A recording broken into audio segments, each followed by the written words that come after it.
Gear fatigue. It's something that is happening to not just me, but a whole lot of people, it would seem. I'm seeing a trend here. And I want to talk about how I ended up personally here, what I'm seeing other people and what they're seeming to go through in terms of the abundance of gear that gets released and the aspect of over-consuming. So the whole funny gas thing that we all talk about, gear acquisition. The perspective in this video is my own. I can't speak for everybody, but as someone who does this professionally, if you will, I have a different perspective than maybe most people. So what I want to do today is just share my experience, how I got here, how that's going to impact what I do here on the channel moving forward, and what I'm seeing across the board with other YouTubers that are doing gear-specific content. So if you're new here, my name is Jonathan. This is TL Toneworks, and let's just dive into it. Now, long story short, I started YouTube with the intention of doing this professionally in 2018. So November 1st, 2018, I started to do demos on the Vox AC15 that's right over there. I used that one in hundreds of videos. And initially, I wasn't too keen on doing pedal demos. People were asking for them. I had done maybe like 30 somewhat videos on the amplifier and, different tubes, different speakers, etc. But I hadn't focused on pedals. People kept asking me, can you check it out with, name the pedal? And eventually I went out, I bought pedals, and it cost me a lot of money for things I didn't feel I had a need for. And eventually that led to a company reaching out to me after doing YouTube for about 2 years. So the company was called Northern Effects. I was excited. It was a Canadian company. The person wrote to me and said, look, I have some cool pedals. If you're interested, I could send you one, you check it out, you do a demo in exchange for the pedal. I was like, wow, that might be the beginning of something new. So sure, sent me the first pedal, I did a demo, he was satisfied, and he kept sending more pedals. And I was super happy, but I wasn't seeking out other companies. It just kind of happened this way. And then eventually I had Brian Wampler send me a message on Facebook. He had seen some kind of comment I had made on the Wampler Facebook group. And he was like, hey, I see that you're doing YouTube videos. Would you be interested in checking out the Plexi Drive and the Wampler Bell? And I was like, holy crap. This is like a big company. It's a channel I've been following for years. I love the Wampler stuff, and now I get to work with them. Holy moly, like that's awesome. So of course I said yes. He sent 2 pedals, and then he kind of gave me some tips. He was like, this is, probably something you should look into. A bit of warning though, eventually you're going to end up with a lot of gear, and you're going to get saturated with the abundance of gears, of gear that comes into the channel. So just a heads up if you decide to go down that route. And I was like, yeah, that sounds like a nice problem to have. So I was like, sure, if my problem is I have too much gear, bring it on. I went down that route. I started to send, some emails to companies. Some flat out refused me. Some of them ignored the emails, but some of them were like, hey, you know what? Let's collaborate and see what happens. Now, for those of you who think gear companies just send pedals for free, I just want to put a caveat here. That is complete horse manure. That's not how that works. One, you have to build an audience. That takes years. And then you have to do what people deem to be fairly good content, and it has to be logical for the company. What typically happens is that companies will take a pedal, send it to you, and see if you're honest enough to make the demo, because otherwise they have no other recourse. They can't say, we sent you a pedal and 6 months later you still haven't done a demo, and you're like, screw you guys, I'm not doing the demo. If you do that, then you burn all the bridges and you're never going to do anything else. So in order for companies to send you stuff, you have to deliver. You have to have the audience. You have to deliver. They don't send you a script. They don't tell you what to say. They just trust you, and they send you the pedal, and they hope you do a fairly good job. You can imagine that if you have a sizable audience and you do fairly good content, companies are excited to work with you if all they have to do is just give you a pedal in exchange for a video. That's the transaction. You're not getting the pedal and you get to sit at home and do nothing. You have to make a video for them. Now, if you make a 1-minute video on a piece of gear, that might not please them too much. So what you're going to see a lot of times is YouTubers making 5, 10, 15-minute long videos. Sometimes they go overboard if they really enjoy the product. But what has happened in the last maybe 2 to 3 years is now companies don't answer emails that much anymore. So if you write them, you say, hey, I'd be interested in working with you again. And all of a sudden, crickets. Something is happening on their end. I don't hold them, accountable for that in the sense that I'm like, you owe me an answer. It's a collaboration. If they're too busy or if they are not interested, maybe they don't have time to write back and say, you know what, I don't feel like working with you anymore because we're not seeing your demos having an impact on sale. We don't think it's a good fit. Whatever the reason is, I don't take it personally. It is what it is. But throughout the years, I have received hundreds of pedals. I've bought some myself as well. And where I'm at with this change is that not only are pedal companies kind of reluctant to send pedals out now, we're seeing that the audience, so you watching, are starting to get kind of tired of the whole gear demos. Like, let's say, I don't know, my phone was a pedal and I'm like, this is the new blah, blah, blah. It's a game changer. And we all kind of do that because everybody does that, right? So you want to look professional, you want to deliver, but at the same time, you come across as a phony. And I think the trust level started to wear down over the years. And now you have tariffs, you have the cost of living that's gone up through the roof. It brings us to a point where if I'm showing you a pedal that's worth, let's say, $300, you're like, what does this $300 pedal do that my pedal doesn't do? Why do I need to pay X amount for another Tube Screamer clone, another Klon clone, another Marshall Bluesbreaker, or whatever the circuit is? So people are starting to be a little reluctant to fork out a lot of money for something that's just doing something a bit different, something that looks a little bit better, something that is from a company that's a little more reputable than maybe something that they bought on Amazon. That's where we are. I would say that trust is starting to erode towards gear demos. If what you do is you make pedals for a living, you always have to come up with something new because you need to stay relevant. You can't just say, you know what, I built this and I can just let it go and sales are going to be constant every month. This is not McDonald's. People don't need to buy pedals. People buy pedals because they have expendable money. I don't know if expendable is the real term here. I have another term in mind. It's not coming back. It doesn't matter. You know what I'm saying? If you have money to spend and you're like, hey, I got $300 burning in my pockets and I really want that pedal, you buy it because you have the money. But when times get hard, you look at that pedal and you go, do I really need it? Maybe not. So for companies building pedals, they need to stay relevant. They have to look at what would sell. If they make another Tube Screamer, people are going to bitch about the fact that they built another Tube Screamer.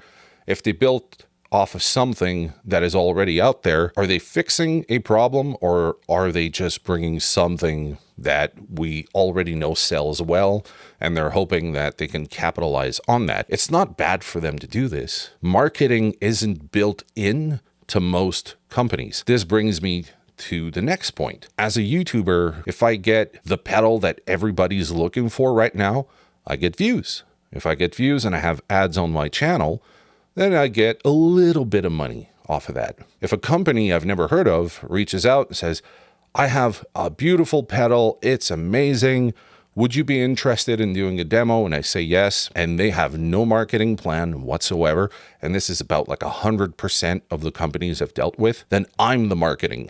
So if you wonder why we're like, this is an amazing pedal, blah, blah, blah, game changer, because we have to kind of do the marketing for these companies because they have no clue how to do that. Their marketing strategy is build it, send it to YouTubers, and hope it converts to sales. And when you get a whole lot of pedals, you're like, okay, I don't want to come across as like the ShamWow dude, too peppy, because then people are like, what is this, an infomercial? I just want to know if this is a cool pedal or not. So you try to tone it down because you want to be relatable with people. And what I'm saying to you right now, I don't know that YouTubers usually kind of share this angle on content creation, but it's the truth. You don't want to come across as salesy. You don't want to feel like you're like this big scam, like you're just, you're a paid shill. Because companies don't pay me to do demos. Some YouTubers are fortunate enough to not give a shit how many views they get because they get paid by the companies and they get paid very well. And that is okay. I don't have an issue with that whatsoever. But I don't get paid. Typically, my payment is the product. If I'm not like too keen on using the product, then I get kind of demotivated to do those kind of videos, right? Because I only get a handful of views on the video. The company is like, well, what happened? You know, I sent you the pedal and you don't have 10,000 views on it. Yeah, no one's looking for your product. They don't even know you exist. So it's hard for the YouTuber to say yes to a product demo if it doesn't convert somewhere to views, subscribers, or at least some kind of financial trickle into the wallet. So if you're doing a demo for a company and you get barely anything out of it, you start to get demotivated because now you have, let's say, like all the pedals that are over there. I don't use all of them. I use some of them. This means that I end up with a lot of gear that if I can't sell it, it doesn't translate into something that leads to me paying bills, leads to me putting food on the table. And then I just end up kind of looking like a hoarder because then I have a whole lot of gear that I do nothing with. So if I have a pedal that's not well known and I put it up for sale because now I need to convert this into money so I can justify doing YouTube, people are like, I've never heard of X company or Y company. And you're asking $150 for it. I never heard of it. And then when I look it up, I just see your stupid face doing the demo. So yeah, okay. Yeah, no thank you. So resale value for the YouTuber, if you have the gear, ends up being kind of tough because if you're doing a product that no one's ever heard of before, you're going to be stuck with that pedal or whatever that you've been sent. You're stuck with it. So then you have to start to say no to certain companies. It looks cool, but you're just sending it to me so I do a video and I don't really need the pedal you're sending me. And I don't see myself using it. So then you start to narrow down who you work with. And eventually, even the people you work with, sometimes even the bigger companies, some of them don't have a marketing strategy around the release of their own pedals. The most common release that we've seen, or the most common form of product marketing we've seen, is companies pick the most well-known YouTubers. We all know who they are. They're all incredible at what they do. They have very big audiences. And if you send them a pedal, they have a really great format to demonstrate the product, but then those remain the top performing videos. And anyone who does videos after that, they kind of fall down on the YouTube list. And sometimes that just converts to not that many views. And people are like, well, I'm going to go back to the people I know and trust because they've been doing this for years.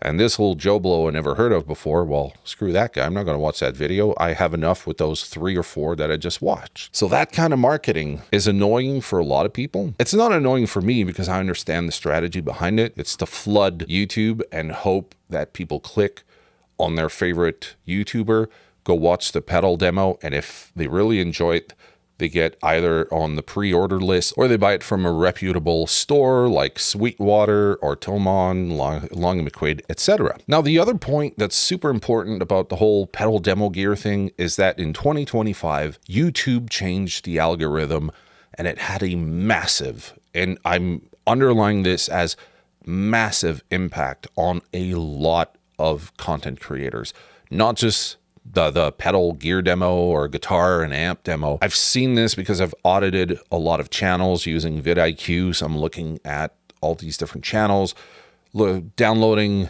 all the back-end information that you have access to see how their performance is. And there's a clear cutoff in 2025 when the algorithms, they completely change them so that everything is on how viral are you? How long can you keep the people on the platform? That was already baked into YouTube content creation, but it became super implemented and pushed around 2025. And the way YouTube does things now is that if you release a video, they'll show it to just a small group of people. And if those people don't click or if they don't stay for very long on your video, the video just dies off. Where I would have created a video a few years ago on, let's say, the Boss Blues Driver, for example, that video would have generated a shit ton of views just because it's a super popular pedal. If I'm not doing like something viral with it, if I'm not trying to really be controversial, piss people off or whatever, if I'm just doing a straight up demo and no one's clicking on this, if the algorithm doesn't sense that this is going to be for everybody and everyone's going to click on it and just watch it the whole way through, that video is dead. It's dead in the water. Maybe I get 400 views on it, 2,000 if I'm lucky, and then it just caps off and it stays there. And there's like no more views. That video is dead. And they've been doing this now for going on 2 years. The impact is that if I do typical product demos, I am shit out of luck. That video doesn't perform. So that becomes really tough to justify just doing straight up gear demos. But I recently did a video on, what's the easiest? That one.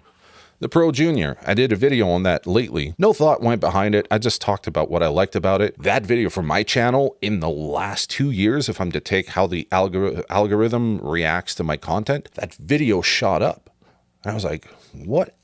Okay, that's interesting. So if I humanize the content, if I'm less trying to promote someone else's product and I'm just having fun with something and I'm saying, as a guitar player, I truly enjoy that amp. People enjoy that. I'm like, that makes sense. Everyone's getting bombarded with AI slop. Everyone's getting bombarded for, well, the whole gear review or gear demo community is kind of doing the same thing. So if you come in with, here's a product people kind of don't like or underappreciate, there's a cult following that's really small. These people are talking about this thing and no one listens. I'm doing a video, maybe more people listen. That seems to resonate. So I was like, okay, I need to change because the algorithm changed. Just doing your straight up ShamWow shit just doesn't seem to resonate with anyone anymore. So my next point is this: gear acquisition syndrome. It was funny for the longest time and kind of meme worthy for a lot of people. We're like, hey, you know, I just finished my board. I'm never going to touch it again. Yeah, sure, buddy.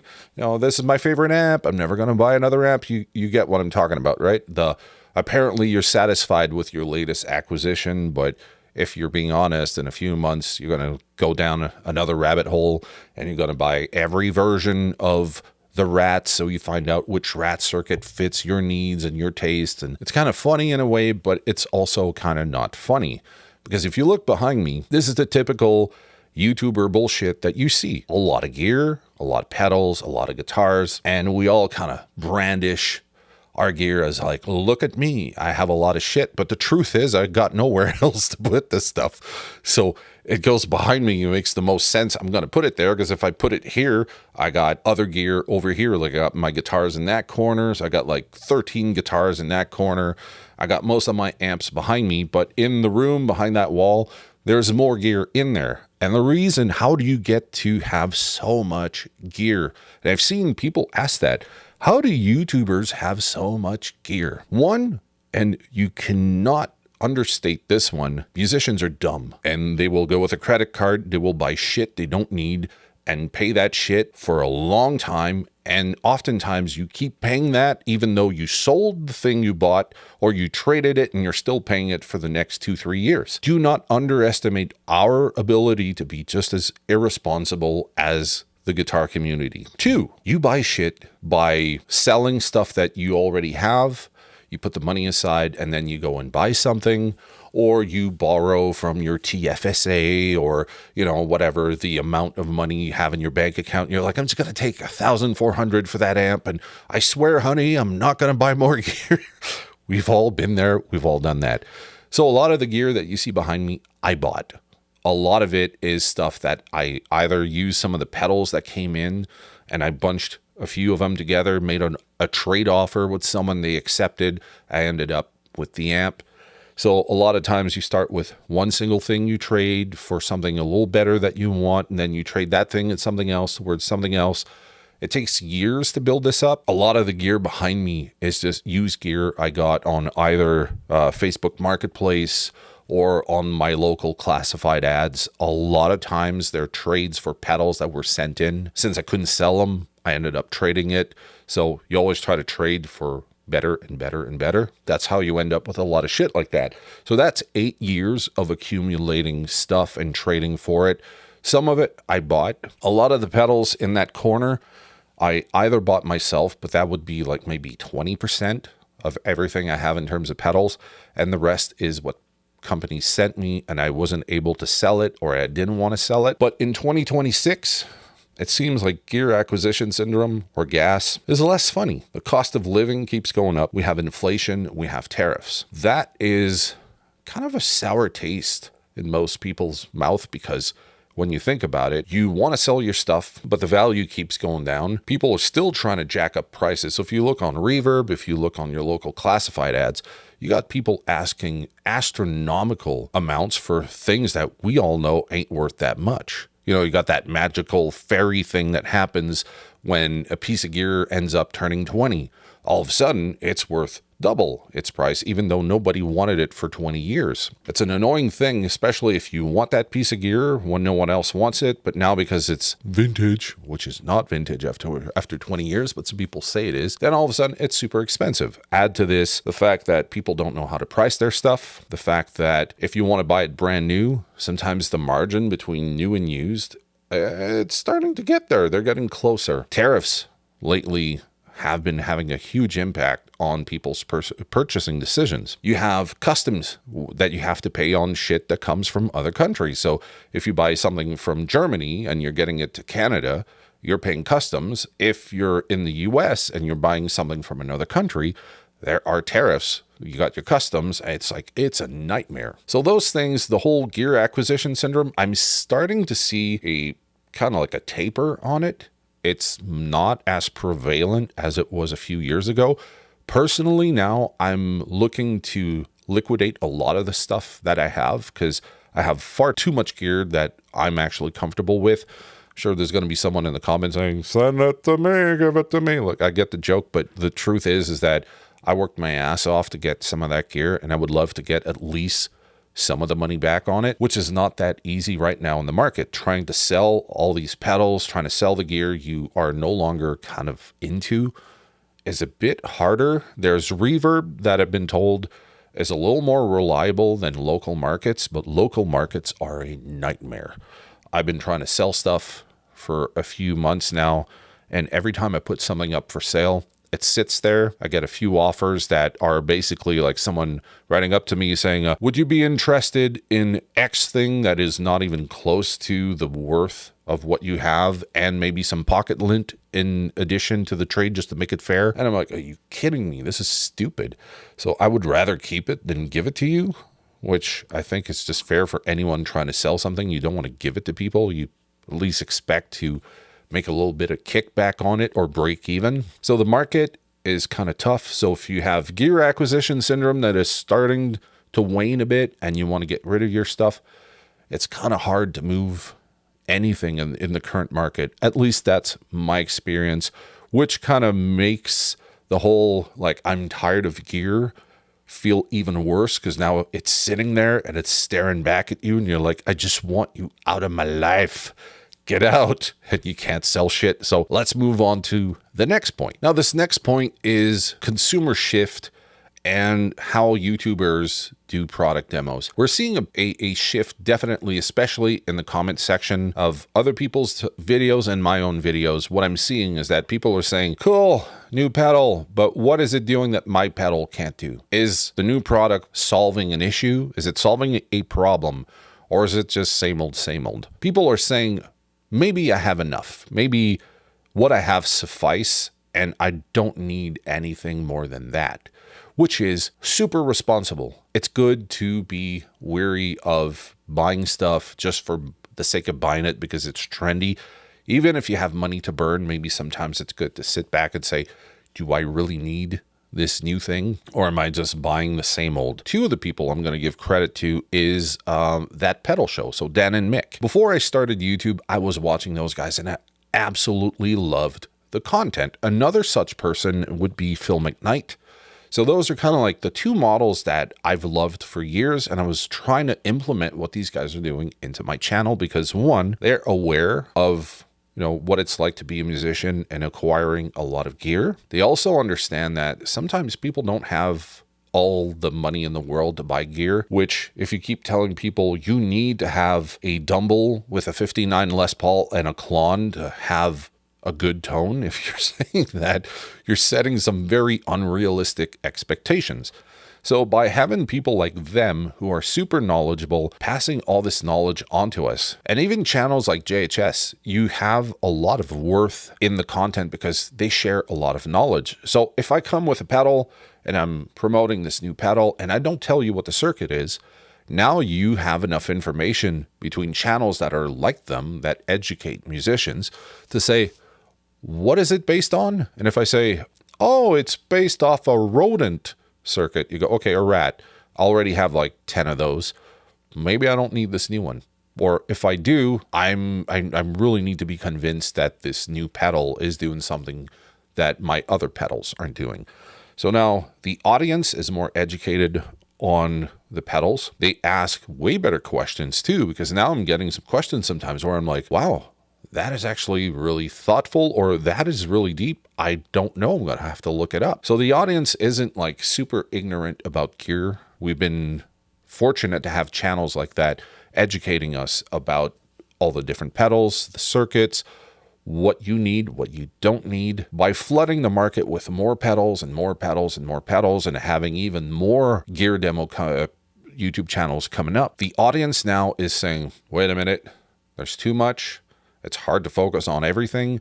So people are starting to pay less attention to just straight up gear demos. There was a time where it was the coolest thing in the world, and now I think the market is actually quite saturated. And a lot of people overuse the word saturated, but I think in this case, it's the truth. Part of it has to do with companies kind of going like, crap, we have to come up with new stuff. So they keep coming up with new pedals and new pickups and guitars and amps and speakers. And eventually we're all like, okay, this makes no sense. Like, wow.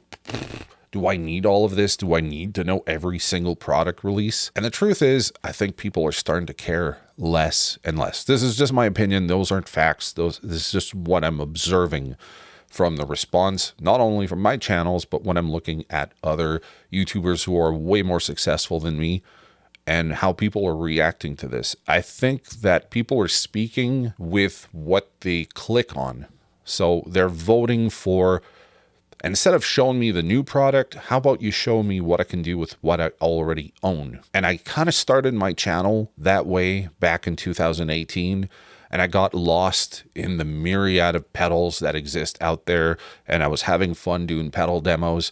But the truth is, I'm at a point now where I need to pivot. I need to change, and the content on this channel needs to be better and more in line with how people really feel about the market currently. And I'm doing this because my own stats say that it's kind of flatlined. It's not dead, but I'm not moving the needle anymore.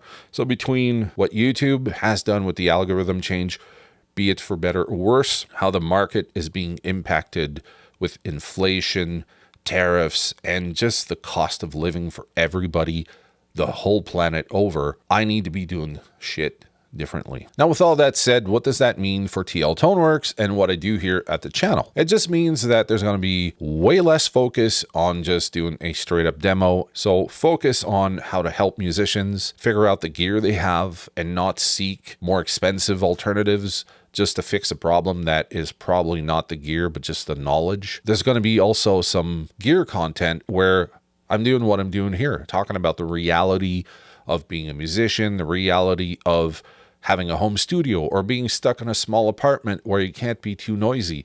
I'll try to look up solutions, which I typically do here on the channel.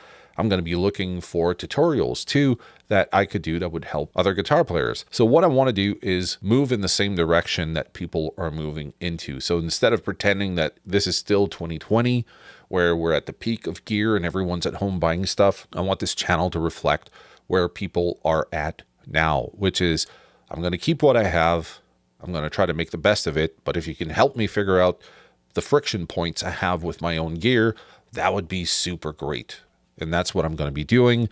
I'm also starting to work on doing live streams. I've avoided live streams for 8 years, partly because it's intimidating. You're going live, you need to run your mouth, talk about shit, and you need to know what you're talking about. What I'm doing in this video is kind of simulating a live stream in the sense that I have a topic, I got bullet points, there's no script, I'm just shooting from the hip and hoping that the message that I have translates to you as a viewer. So for the 8 years I've been doing YouTube, I haven't typically asked anyone to subscribe, but it really does help. And I know you've heard many people say it, but if you subscribe, it means that you identify with the content and you want to see more videos produced by that person you just subscribe to.